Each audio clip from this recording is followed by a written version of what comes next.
Chris, thank you very much for joining us today, especially on such short notice. There's so much happening in the markets, and I thought we should get together and just go through some charts. The S&P was down 2% on the day. The NASDAQ was down over 3%, lost over $1 trillion in market value. Nvidia was down 17% on the day. I think it lost about 450 billion in market value, setting an all-time record for losing the most of any single company. But there was also pockets of strength. Healthcare was up 2%, consumer staples was up 2%, financials did okay, and it all had to do with this thing called DeepSeek. Didn't even hear about it until last week. But anyway, so I want to get your views. Like I said, there's a lot of volatility in the markets, but when you look at everything today, has your views changed on the market? Are you concerned about this pullback that we saw in certain sectors today? Yeah, it's not really a game changer in my opinion. Maybe it is for a specific sector, kind of maybe the chip and AI space. I think it's a little shot across the bow. It's probably spooking that those companies and those investors, but it really is just another. It's just a competitor came out with another AI, and I think the fact that it's out of China probably is more scary than anything else. I think people are very sensitive. And so I think the selling, when you look at the selling in the markets, as you mentioned, James, it's really the technology is getting hit. We're seeing like Dell and we're seeing Nvidia getting hammered and all the semiconductors down. And so it's very specific and people are nervous. And what are they doing? They're moving away from the risk on assets, the risky stuff, or the potential for high growth.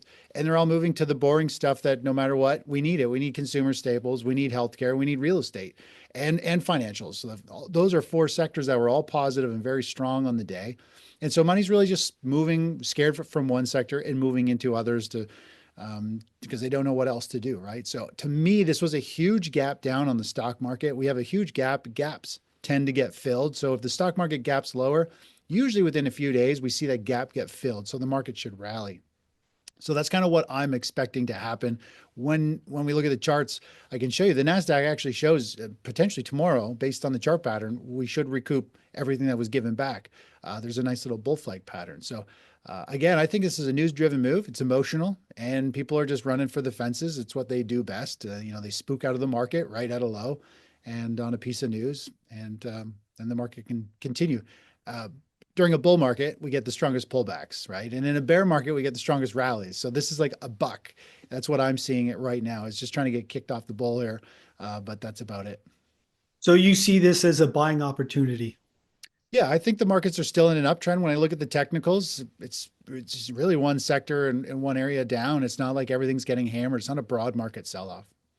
So it's more like what we saw in August of 24 when what was it, the yen carry trade? I think people started to panic and we lost about 5% in a couple of days. Yeah, that was a big landslide and everybody got nervous and then market turned around and a few months later we're screaming at all-time highs. And I mean, we were only at all-time highs like a session or two ago on the SP 500. So, I mean, a one-day pullback isn't the end of the world. And especially when it's on news, it's more so emotions driving the selling. It's not like the world is turned upside down.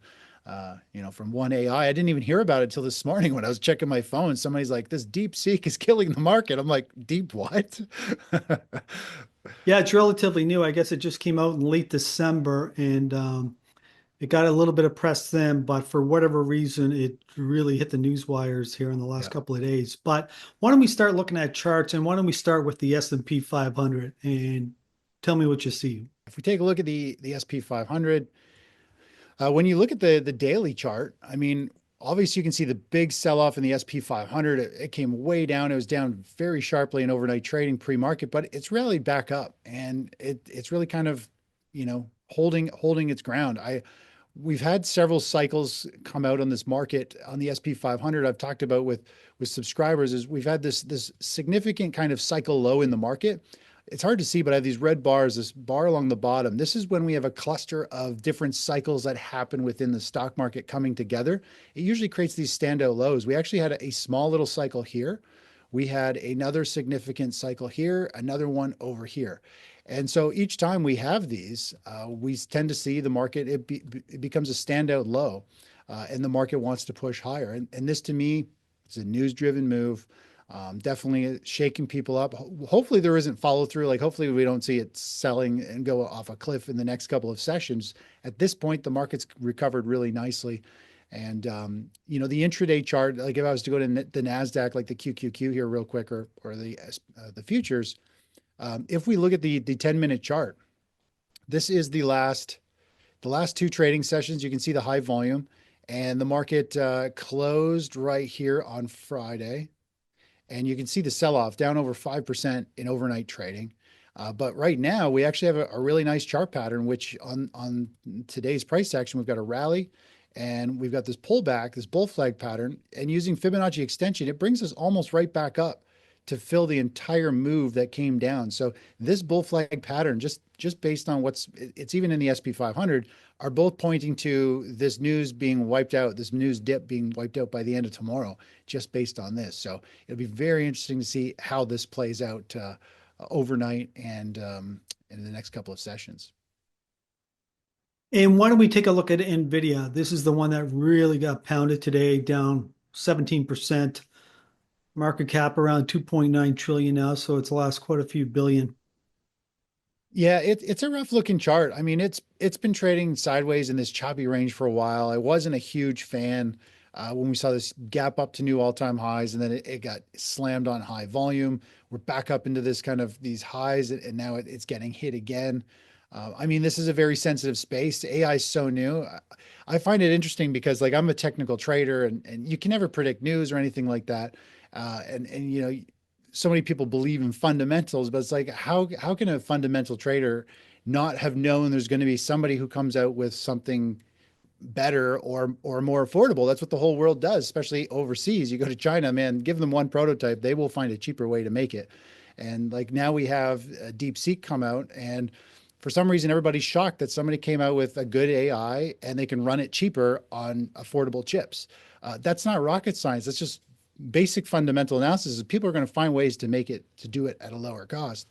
So this shouldn't be a huge shock. It's not like the United States and Nvidia is like the only option, but everybody's in here. It's such an emotional trade, and it's so under the microscope that as soon as you have a little bit of news or competition with Nvidia, and the word China in there, I think is the fear word. We're seeing it just sell out. So this is an emotional move. Look at the volume spike on there, almost 800 million shares. As you said, I think off the camera or just a minute ago, it's like the biggest drop ever. How many billions of dollars did they lose in share value? It's pretty crazy, but it's probably going to recover. It's not like the AI space has turned a corner that fast. Hey, but Chris, when I look at this chart, I see a low. It looks like 100 or maybe 105. Do you think it tests that low? It very much could. I really want to see what happens tomorrow. Like today's kind of the shock and awe day, right? Everybody wakes up, the markets are down, everybody panics and hits the sell button for everything. And so now people are going to sleep on it. The next wave of people, I find it does usually take 3 days for the whole world to actually put their moves in, like put their orders in. So people like you and I who follow the markets, we could potentially exit our trades today if we were going to panic. And then you have like the working class. They won't even really hear about it till the evening after they come home from work and they hear about it, and then they put the order in with their broker or their advisor the next day. So I want to see what happens over the next couple of days. If there's another big wave of selling, another down bar or two, it could be targeting the $100. I mean, it's a whole number. It's going to be a very significant support level if it gets there. But I don't know. This chart doesn't give me any insight of how far it should really go. This is just a huge gap down and a drop. And so it's a very random, black kind of swan event. You can't really predict this stuff, and it could just recoup all this tomorrow for all we know, right? That's the problem with news-driven moves is they're total crapshoot. And another one I want to take a look at, a related company is Broadcom. The symbol is AVGO, and it hit a similar down move today. Yeah, so this one's definitely getting closer to a major support. I mean, if we were to look at the tops through here, this will obviously be a very major support. So if there is another bout of selling, we'd probably see Nvidia want to drop to that $100 mark. Probably see Broadcom want to come down to this 185 level and sell off. They're very similar, huge gaps, huge volume. Definitely people unloading shares and just want out. They're completely spooked. So yeah, again, very not a whole lot of insight. It really just have to let this shake out and tell us kind of what's going to happen, what the sentiment is. One day is not enough. One day doesn't change a trend. One day doesn't change an outlook, especially when it's news driven, right? It's just like it's So noise, is what I back call in December, it had a massive move up, and that was on the back of earnings. Okay, and so you have this. It looks like an island formation. it. Yeah. Do you see it filling in the gap on the downside and then heading higher? Yeah, I mean, if it's going to come down and fill this gap, I think we could see it come down, fill this gap, and then potentially it could build a base and want to keep on going. But again, this to me, I would just skip by this chart. It doesn't really tell me much. Yeah, I can't give you much insight. It's just a big drop, and I don't know what's going to happen. But you're right. These island moves, when you have a massive move up on news, on earnings, it creates an island, a floating bunch of bars. Usually that island is taken back. You'll see price come down, fill that gap. So this definitely could happen. And there's also a huge gap to the upside. And generally the market doesn't like to leave gaps. So, does it go up first? Does it go down first? I don't know. It's a pretty ugly, messy chart, and we got to let the market participants figure out what they're going to do here. All right, let's take a look at Apple. This is was a big standout today. It was up 3% on the day. What are your thoughts on this one? Yeah, I mean, Apple's been struggling for a little while. It just kind of been fading down. It's been beaten pretty hard. I don't know. I don't know. Maybe people are just going to it because they don't have AI. Like they're so far behind the ball, it seems, in AI, and like Siri is like, a thing of the past. Nobody even likes Siri or tries to use it. Um, I don't know. I think maybe this might be one of those safe haven plays. Everybody's maybe so tired of Nvidia, they finally got spooked out of it, and they're going like, you know what? I'm just going to go to Apple, and go to something, that they're maybe more comfortable with. But I'm not sure if there's news around this, because the 3.5% move up in Apple on a day where everything is selling off is pretty significant. So I'm not sure why they're bucking the trend. Yeah, I think I would agree with you. It's more of a safety trade as opposed to a risk on trade. But along the same vein, why don't we take a look at the Dow Industrials? It was actually up small on the day, and probably for the same reasons we were just talking about. What's your take on this one? Yeah, I mean, the Dow is completely disconnected from the AI space, technology having a sector. So we've been seeing the money, moving into non-AI, non-tech stocks. Like the tech sector was down almost 5% when we look at XLK. So the tech sector was hit, but when it comes to other companies, um, utilities were actually down quite a bit. But I mean, sorry, the healthcare, consumer staples, real estate, financials.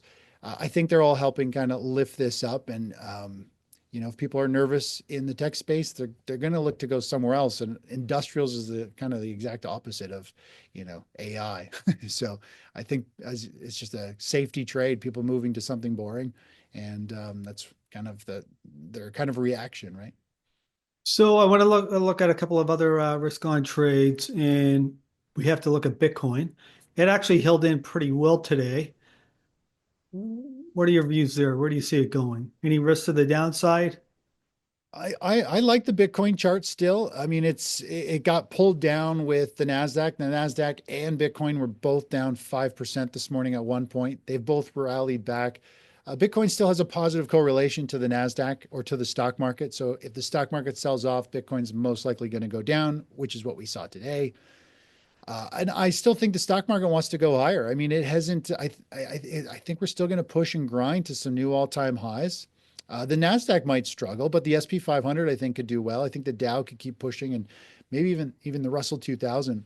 And if that's the case, then I think we're going to see Bitcoin have a move up. I mean, there's some half decent potential with Bitcoin if we use Fibonacci extension based on this price action.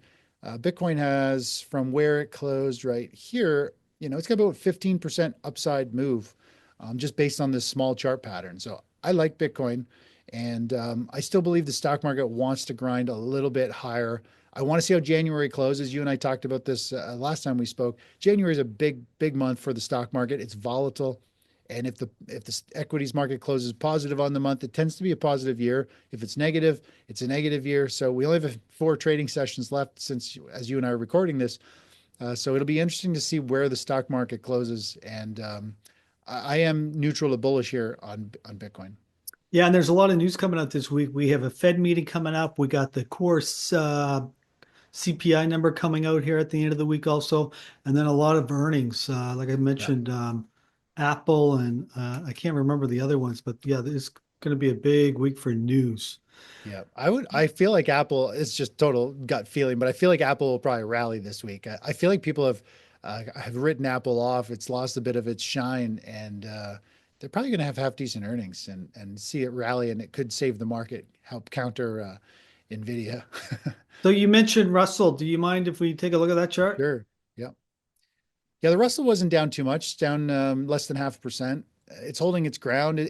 When we look at this daily chart, it does have a really nice chart pattern. I like the look of this kind of bottoming formation. It's had a nice impulse move to the upside, and now it's pausing sideways. So when you're in a downtrend, once you've had an impulse move to the upside, the first pause or pullback is an opportunity. So it is pointing to a nice rally in small caps and in growth stocks to the upside. So again, I'm more so bullish on the equities market.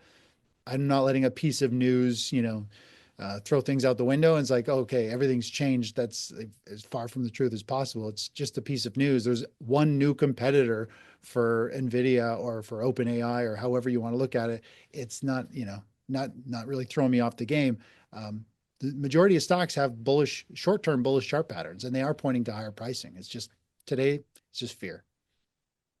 So another sector that really got hit hard today, just on the back of this whole DeepSeek news, was anything and everything to do with nuclear energy. And a number of uranium stocks were down 10, 15%. And so the biggest one being Cameco, CCJ in New York. Wow, that thing's really gotten hit hard off the highs. But where do you see this thing going in the coming weeks or months?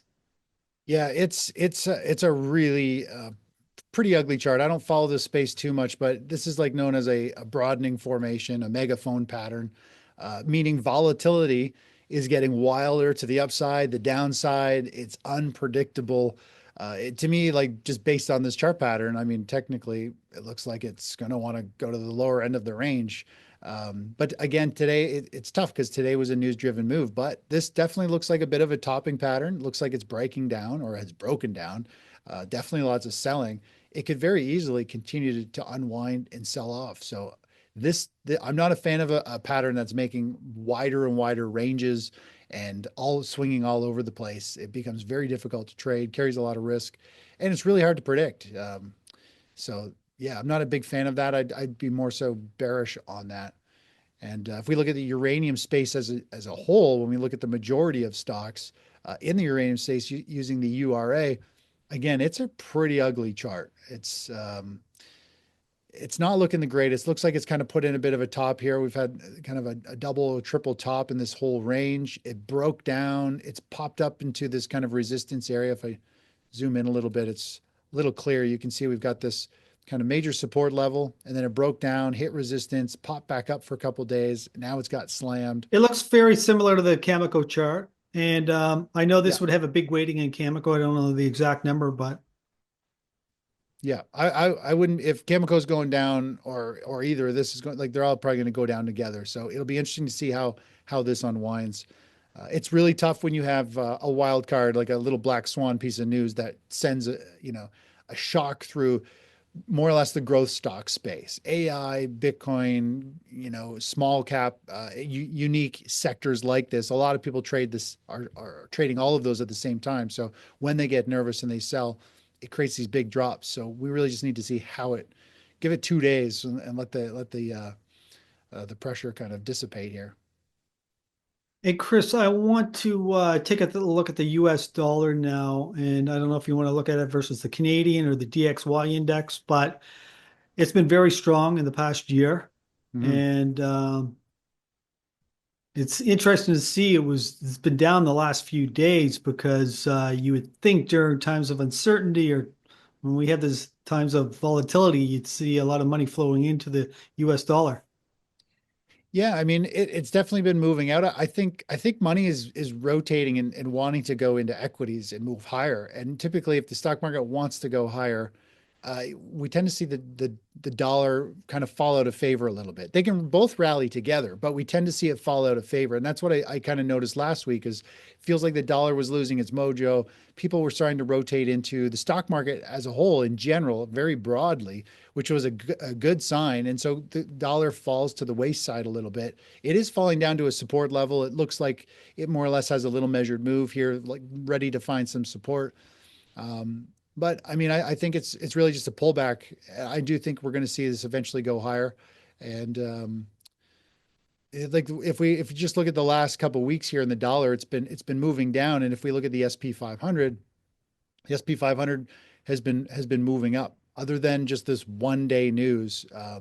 So right now they're kind of moving inverse to each other. If the stock market goes up, the dollar goes down, and vice versa. That's just temporary, but I think that's why the dollar's out of favor. It's just people are like, you know what? They want to get back into equities, and equities kind of turned a corner last week. It seemed like they want to start to move higher, and so that's what I think is going to happen. Is I think the dollar will find support and continue to go higher. It's just a little bit out of favor right now.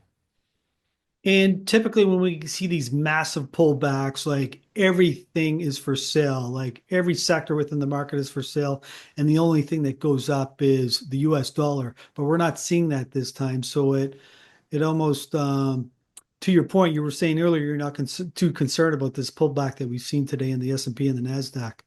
Yeah, it's just fear in one or two sectors in the tech space, right? And it's they just happen to be heavyweights, so they pull the markets down.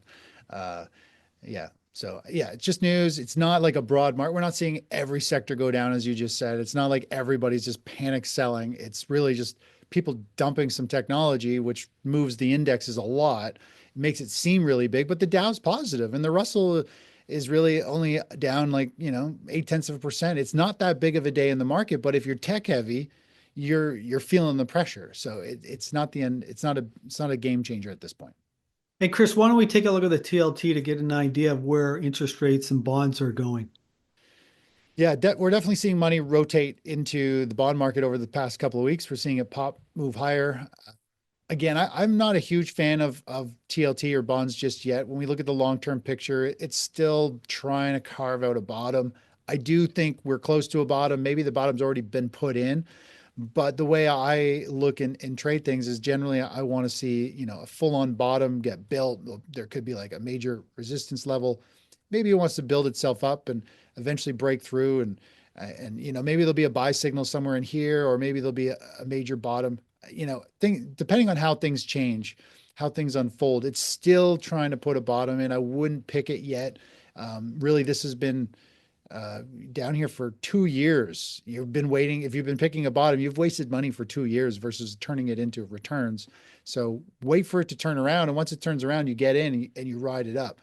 I do think we're going to see bonds move up. And I think there's a lot of upside potential before it even generates a buy signal for me. Like it's probably going to have to rally at least 13 or 15% before the upturn, the new uptrend maybe takes place for TLT before we want to actually start looking to get into it. Once it's in an uptrend, then we should be set to go and it should go higher. But it could take, for all we know, 6, 8 months to get there still. And that's a lot of wasted time. And do you have oil on your screen? I wouldn't mind checking that out because it's been very strong. It's pulled back here in the last day or two, but it looked like it was going through 80 bucks. Yeah, so oil poked through it. We had a couple of different news items hit back in this upward swing here, helping really juice the prices up. But it has come up there, and now we're seeing it really pick up speed, down over 2% today. I believe it's going to work its way back down. They came out and they were talking about the China really struggling. They had all that stimulus and it's landed flat on its face, hasn't worked out.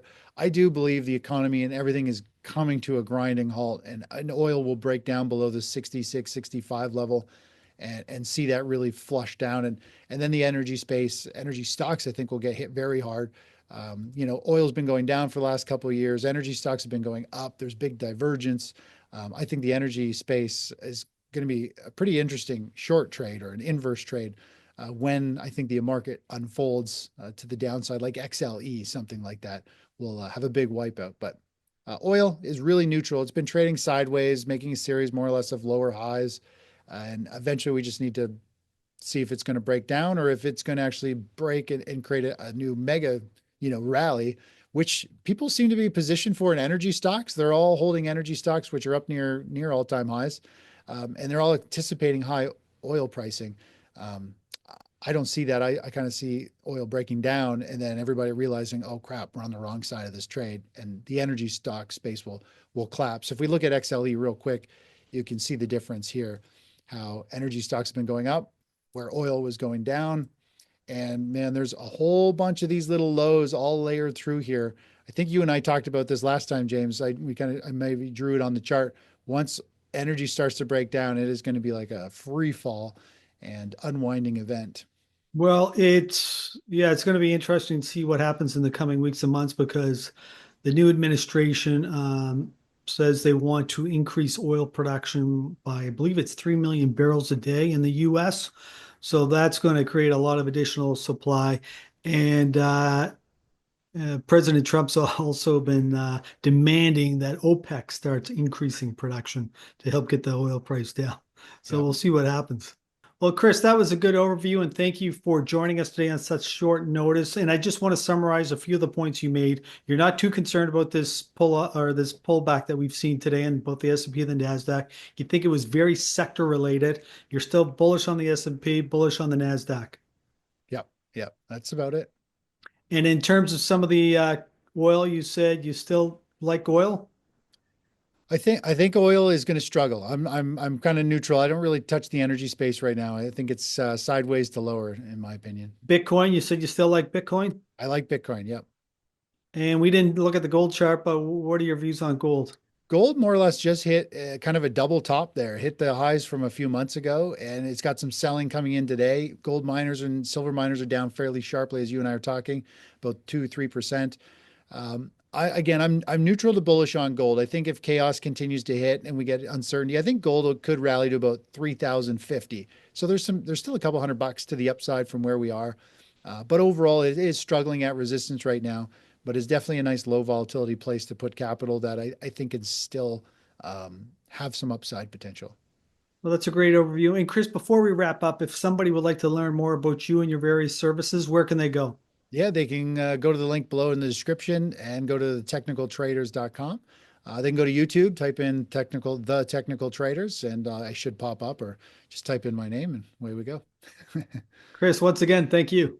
Thanks, James. Always a pleasure.